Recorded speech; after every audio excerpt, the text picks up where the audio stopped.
नमस्कार दोस्तों, welcome to B R G S point. आज हम पढ़ने जा रहे हैं भारत का भूगोल, इंडियन ज्योग्राफी। भारत के भूगोल में सबसे पहले हम शुरू करेंगे भारत की स्थिति के बारे में। भारत किस गोलार्ध में आता है, इसका अक्षांशीय विस्तार कितना है और इसका देशांतरी विस्तार कितना है। तो यहाँ पर दो शब्द आए, गोलार्ध, अक्षांश, और तीसरा शब्द आया देशांतर। तो पहले हम इन तीन शब्दों के बारे में जानकारी प्राप्त कर लेते हैं कि ये तीन होते क्या हैं, गोलार्ध क्या है, अक्षांश क्या है और देशांतर क्या है। जल्दी जल्दी पहले इसको समझ लेते हैं, फिर आगे आके दोबारा हम अपने वन लाइनर क्वेश्चंस को कंटिन्यू करेंगे। जैसा कि आपको पता है कि भारत कर रहा हूँ, पृथ्वी का शेप लगभग गोलाकार है, पूरी तरीके से गोलाकार नहीं है, पृथ्वी चपटी हुई है ध्रुवों पर।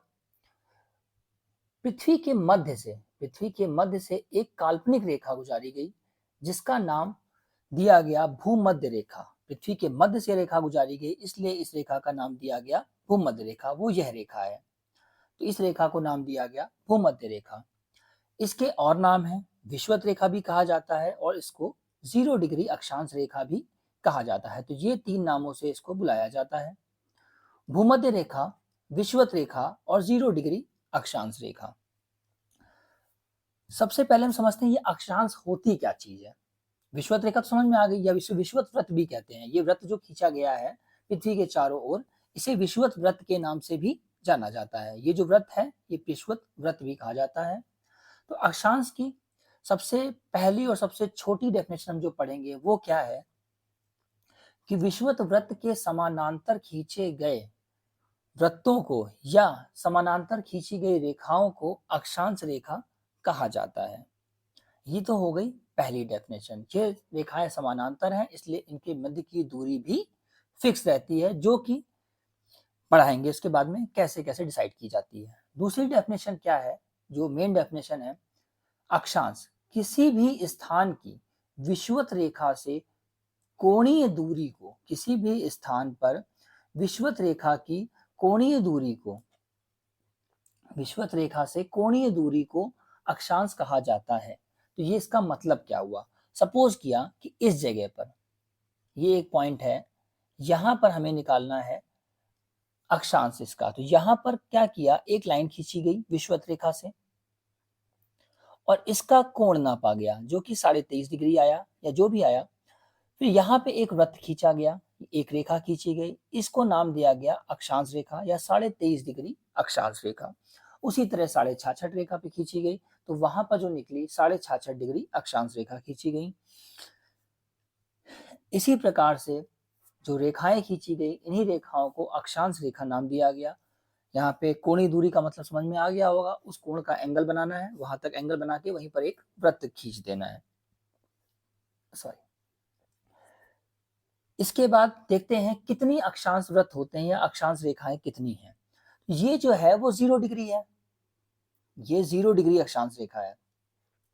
इसके ऊपर 90 डिग्री तक लगातार 1 degree, 2 degree, 3 degree, 4 degree, 5 degree, 6 degree, 60 degree, ऐसे करते करते 90 डिग्री तक लगातार काल्पनिक रेखाएं खींची गई। इन रेखाओं को अक्षांश रेखा नाम दिया गया। तो टोटल कितनी रेखाएं, ऊपर 90 और नीचे 90।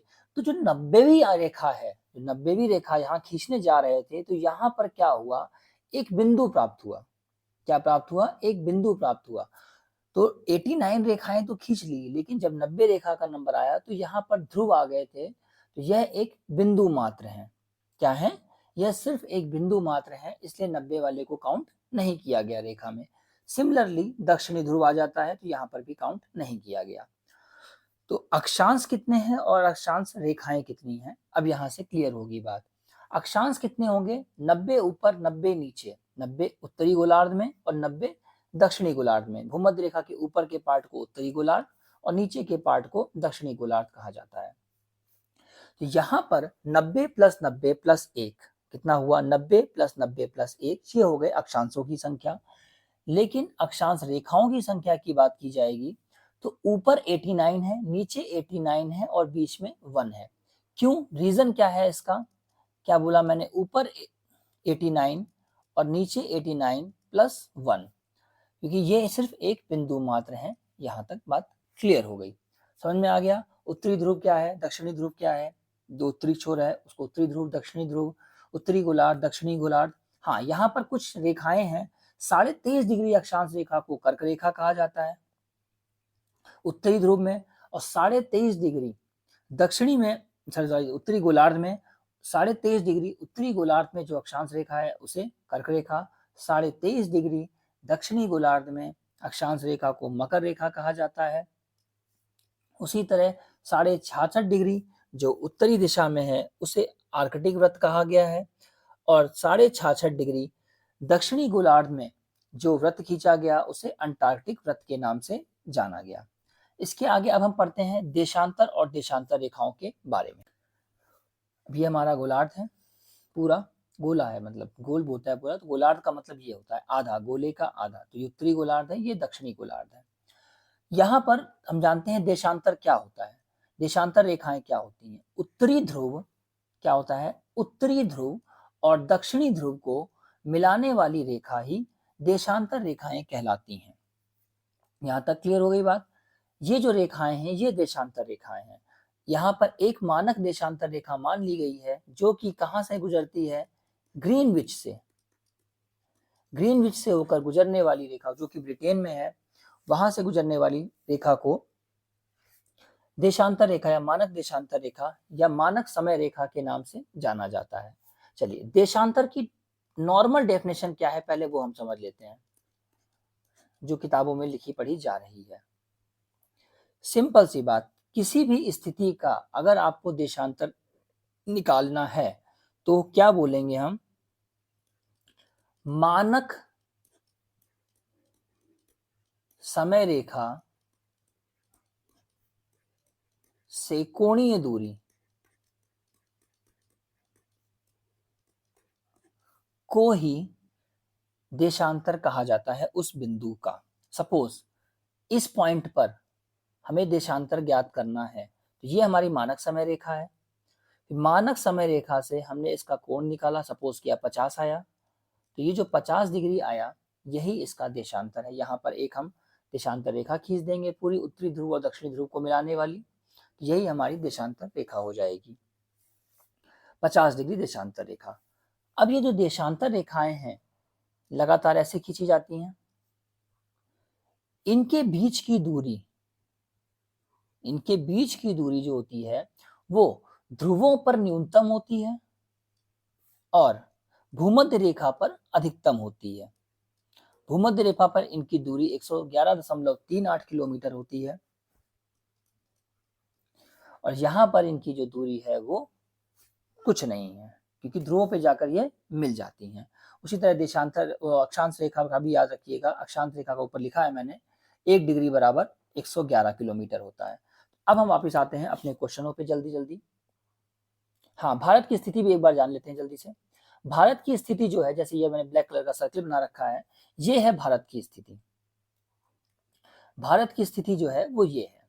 तो अब इस स्थिति के हिसाब से अगर देखा जाए भारत में, तो भारत कहाँ पर है, एक तो उत्तरी गोलार्ध में है, ये समझ में आ गया। अब जो ग्रीनविच रेखा के पूर्व में है ना, इधर पूर्व है इधर पश्चिमी है, तो जो पूर्वी देशांतर जो है कहाँ पर है, ये पूर्वी में है, तो पूर्व में है, देशांतरी विस्तार के हिसाब से यह पूर्व में आ रहा है और गोलार्ध के हिसाब से यह उत्तरी गोलार्ध में आ रहा है। तो भारत की स्थिति क्या है, उत्तरी गोलार्ध और पूर्वी देशांतर। चलिए अब आते हैं अपने क्वेश्चनों पे। क्वेश्चनों में खाली हमें सिर्फ रीड करना है, बाकी हमने यहाँ पे डिस्कस कर लिया है सब कुछ।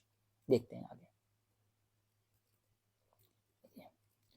भारत के भूगोल में, भारत उत्तरी गोलार्ध में, भारत उत्तरी गोलार्ध में 8 डिग्री, कहाँ से 8 डिग्री 4 मिनट से 37 डिग्री 6 मिनट तक उत्तरी अक्षांश और 68 डिग्री 7 मिनट से लेकर 97 डिग्री 25 मिनट पूर्वी देशांतर के मध्य स्थित है। भारत का क्षेत्रफल 32,87,263 वर्ग किलोमीटर नापा गया है। क्षेत्रफल की दृष्टि से अगर भारत को देखा जाए तो भारत 7वां सबसे बड़ा देश है और जनसंख्या की दृष्टि से यह दूसरा सबसे बड़ा देश है। और जब ये 7वां सबसे बड़ा देश है तो इससे बड़े देश कौन कौन से हैं, 6। यह क्रमानुसार रूस, कनाडा, चाइना, संयुक्त राज्य अमेरिका, ब्राजील और ऑस्ट्रेलिया हैं। और 8वें नंबर पे स्थान है अर्जेंटीना का भारत के बाद। क्षेत्रफल की दृष्टि से, क्षेत्रफल की दृष्टि से भारत की स्थिति अगर देखी जाए तो क्षेत्रफल की दृष्टि से भारत की स्थिति, क्षेत्रफल की दृष्टि से भारत की स्थिति जो है वो क्षेत्रफल की दृष्टि से जो भारत की स्थिति हम डिस्कस कर लिए 7वें स्थान पर है, और जनसंख्या की दृष्टि से भारत की स्थिति दूसरे स्थान पर है। तो दोनों बातें हो गई। क्षेत्रफल में जब देखा जाए तो संपूर्ण विश्व के क्षेत्रफल का, संपूर्ण विश्व के क्षेत्रफल का 2.42%, कितना 2.42% भाग जो है वो भारत का क्षेत्रफल है। और जनसंख्या की दृष्टि से टोटल 17.5%, पूरे विश्व की 17.5% जनसंख्या जो है वो,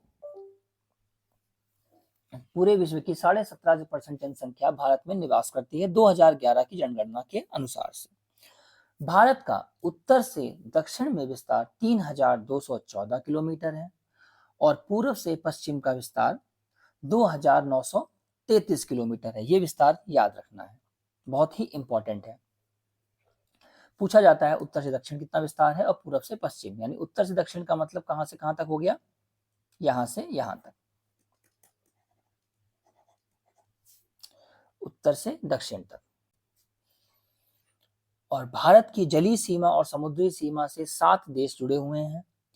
तो समुद्री सीमा में पाकिस्तान, मालदीव, श्रीलंका, बांग्लादेश, म्यांमार, थाईलैंड और इंडोनेशिया। और सिर्फ जलीय सीमा की बात की जाए तो इसमें देखा जाए तो श्रीलंका जो है वो भारत का सबसे निकटतम है। पाकिस्तान क्योंकि जलीय और स्थलीय सीमा दोनों को टच कर रहा है। मालदीव थोड़ा दूर है।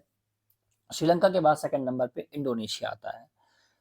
भारत की जल और स्थल सीमा से लगे देश, 3 देश हैं जो भारत की जल सीमा को भी छूते हैं और स्थल सीमा को भी छूते हैं, बांग्लादेश, म्यांमार और पाकिस्तान। बहुत बेसिक से पॉइंट है, सबको पता होंगे। भारत का दक्षिणतम बिंदु है इंदिरा पॉइंट, जो कि वृहत निकोबार में स्थित है। वृहत निकोबार द्वीप में स्थित है, अंडमान निकोबार का ही पार्ट है। जैसे ये हमारा भारत देश है,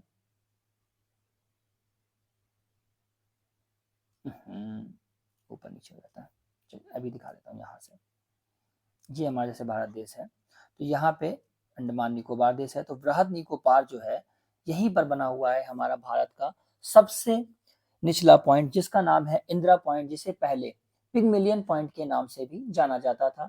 यह पॉइंट भूमध्य रेखा, जैसा हमने बताया, भूमध्य रेखा से यह पॉइंट 876 किलोमीटर की दूरी पर स्थित है। भारत के सबसे उत्तरी बिंदु, अब जैसे दक्षिणतम बिंदु देख लिया हमने, यहाँ पर है, और उत्तरतम बिंदु है, इसका नाम है इंदिरा कॉल। क्या नाम है? इंदिरा कॉल के नाम से जाना जाता है।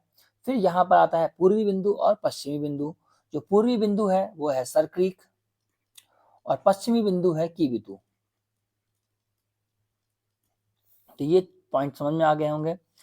कीबुतु जो कि अरुणाचल प्रदेश में है, सर क्रीक गुजरात में है। यहाँ 3 पॉइंट और याद रखने हैं। मुंबई में जो पॉइंट है उसका नाम है कोलाबा पॉइंट। तमिलनाडु के पॉइंट को कहा जाता है पॉइंट कालीमेरे। ये बहुत इंपॉर्टेंट क्वेश्चन आया हुआ है एग्जाम में। पॉइंट कालीमेरे कहाँ स्थित है? तो पॉइंट कालीमेरे तमिलनाडु में स्थित है। पॉइंट पेड्रो जो कि जाफना में स्थित है, जाफना में है, जो कि श्रीलंका के उत्तर पूर्व में स्थित है। पॉइंट पेड्रो कहाँ है? जाफना में है। बहुत इंपॉर्टेंट पॉइंट है, याद रखना है ये। इसके बाद कुछ रेखाओं के बारे में याद कर लेते हैं। मैकमोहन रेखा, रेड विटलीफ रेखा। मैकमोहन रेखा जो कि भारत और चाइना के बीच में खींची गई थी, 1914 ईस्वी में शिमला में निर्धारण किया गया था इसका। भारत और चीन की सीमा को 3 सेक्टरों में बांटा गया है। काराकोरम रेंज, अच्छा काराकोरम रेंज के बारे में पढ़ने से पहले थोड़ा सा अफगानिस्तान की रेखा को पढ़ लेते हैं। तो डूरंड रेखा जो है वो पाकिस्तान और अफगानिस्तान के बीच में है। आजादी से पहले ये भारत और अफगानिस्तान के बीच में थी, क्योंकि 1896 में यह रेखा खींची गई थी। सन 1896 ईस्वी में डूरंड रेखा को खींचा गया था। डूरंड के द्वारा ही खींचा गया था, सर डूरंड के द्वारा। उस समय ये भारत और अफगानिस्तान के बीच में थी, अब ये भारत और पाकिस्तान के बीच में है। हाँ, अब हम बता रहे थे काराकोरम रेंज। काराकोरम रेंज जो है भारतीय उपमहाद्वीप और चीन के मध्य एक जल विभाजक का काम करती है।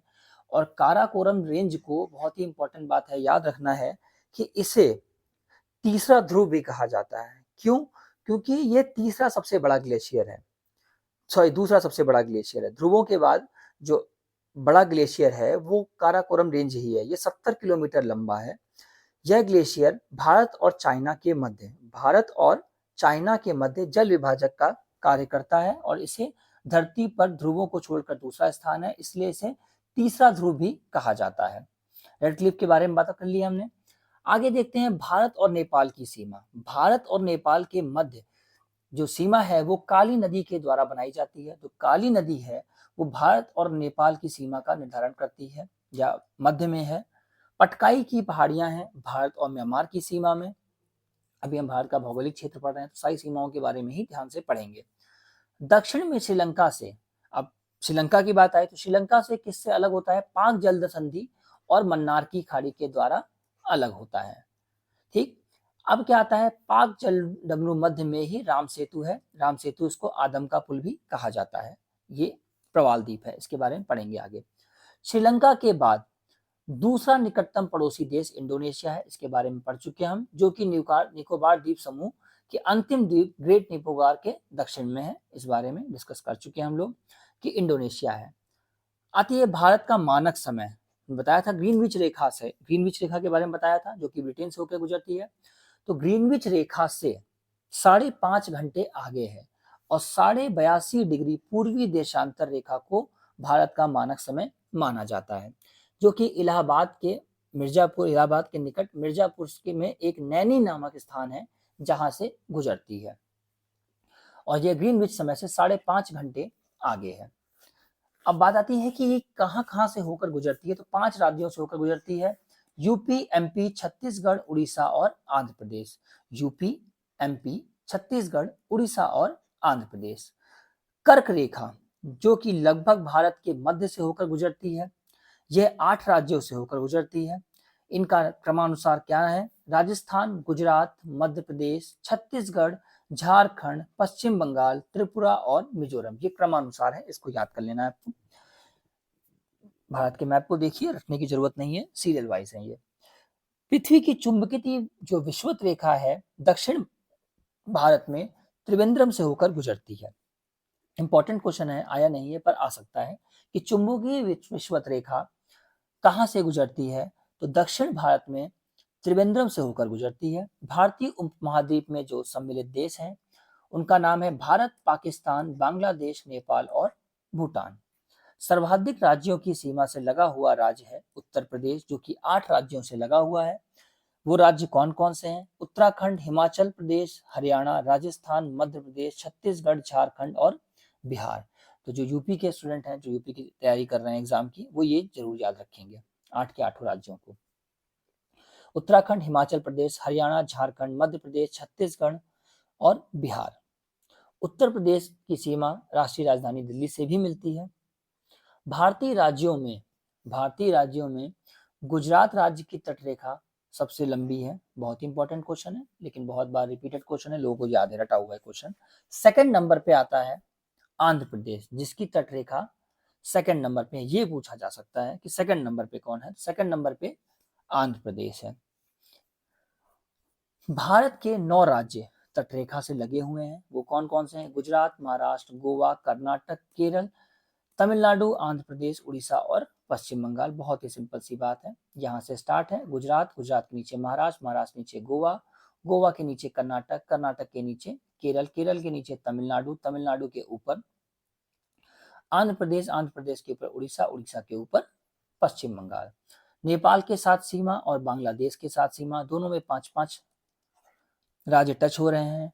तो नेपाल के साथ कौन कौन से हैं? उत्तराखंड, उत्तर प्रदेश, बिहार, पश्चिम बंगाल और सिक्किम। बांग्लादेश में पश्चिम बंगाल, आसाम, मेघालय, त्रिपुरा और मिजोरम। पश्चिम बंगाल, आसाम, मेघालय, त्रिपुरा और मिजोरम। अब इसके बाद हम पढ़ते हैं यहाँ पर कुछ दर्रों के बारे में।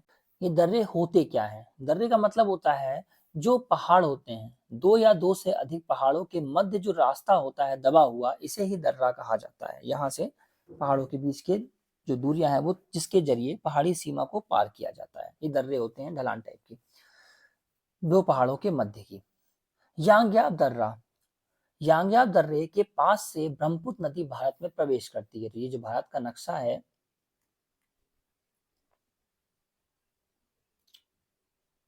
यहाँ पे जो बना हुआ है अपना अरुणाचल प्रदेश है, यहीं पर बना है यांग्याब दर्रा है, यहीं से ब्रह्मपुत्र नदी एंटर करती है भारत में।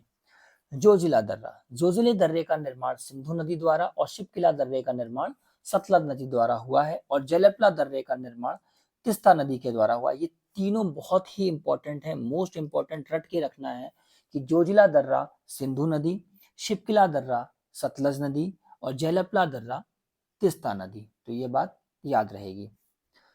Doubt clear? आगे देखते हैं। लद्दाख में स्थित काराकोरम दर्रा भारत का सबसे ऊंचा दर्रा है। यहां से चीन को जाने वाली एक सड़क बनाई गई है। राष्ट्रीय जलमार्ग 1A लेह को जोजिला दर्रा से होते हुए कश्मीर घाटी से जोड़ता है। तो कहां से जोड़ता है?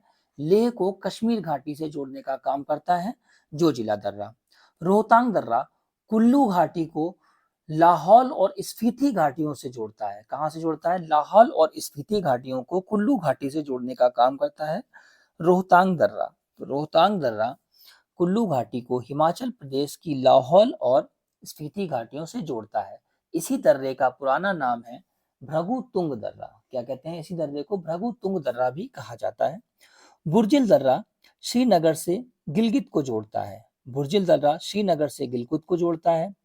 उसी तरह बनिहाल दर्रे से जम्मू से श्रीनगर जाने वाला मार्ग गुजरता है, जहां पर जवाहर सुरंग बनाई गई है। यह देश का सबसे छोटा दर्रा है। बनिहाल दर्रे के बारे में याद रखना है, ये जम्मू से श्रीनगर के बीच में जो मार्ग बनाया गया है वो इसी से जाके गुजरता है और जवाहर सुरंग इसी में स्थित है। तुजु दर्रा, तुजु दर्रा भारत और म्यांमार को जोड़ता है। पहली बात तो पता होना चाहिए है कहाँ, मणिपुर में है और भारत और म्यांमार को जोड़ता है। शिपकिला दर्रा शिमला से तिब्बत को जोड़ता है। शिपकिला दर्रा शिमला से तिब्बत को जोड़ता है, शाह से शिमला, शाह से शिपकिला। और एक चीज और बताई थी मैंने, शिपकिला दर्रा का निर्माण सतलज नदी द्वारा हुआ है। आगे देखते हैं ये जीवित जड़ पुल क्या है। जीवित जड़ पुल जो है वो मेघालय में स्थित है। अच्छा, ये जीवित जड़ पुल है क्या चीज, ये जान लेते हैं। मेघालय की खासी जनजाति के लोग हैं, जो मेघालय में एक जनजाति पाई जाती है जिसका नाम है खासी। यहाँ के लोग रबर ट्री नामक पौधे के जड़ों को अनुवर्धन करते हैं, मतलब उनकी जड़ों से एक पुल बनाते हैं जल के ऊपर, जो कि बहुत ही मजबूत होता है। इसी पुल को जीवित जड़ पुल कहा जाता है। तो मेघालय की एक जनजाति है खासी जनजाति, वही बनाती है इस पुल को, इसलिए इसे जीवित जड़ पुल कहा जाता है। 3 अर्धचंद्राकार समुद्र तट कन्याकुमारी में स्थित है, ये तो पता ही है आपको। कन्याकुमारी में 3 अर्धचंद्राकार समुद्र तट मिलते हैं। भारत में रामेश्वरम, भारत में इंपॉर्टेंट चीजें याद रखना है, भारत में रामेश्वरम के निकट धनुषकोडी और श्रीलंका में तलैया मन्नार, तो भारत में धनुषकोडी और श्रीलंका में तलैया मन्नार के बीच में एक डूबी हुई प्रवाल द्वीप की एक रेखा है, जिसे राम सेतु या आदम का पुल कहा जाता है। राम सेतु या आदम का पुल कहा जाता है। अब आती है लास्ट और लास्ट लाइन, जाफना, जो कि शेष श्रीलंका से एलिफेंटा दर्रे द्वारा जुड़ा हुआ है। श्रीलंका से एलिफेंटा दर्रे द्वारा जुड़ा हुआ है। तो ये हो गए हमारे आज के वन लाइनर क्वेश्चन। अब आगे के क्वेश्चन पढ़ेंगे हम नेक्स्ट लेक्चर में। तब तक के लिए धन्यवाद। अब मिलते हैं नेक्स्ट लेक्चर में।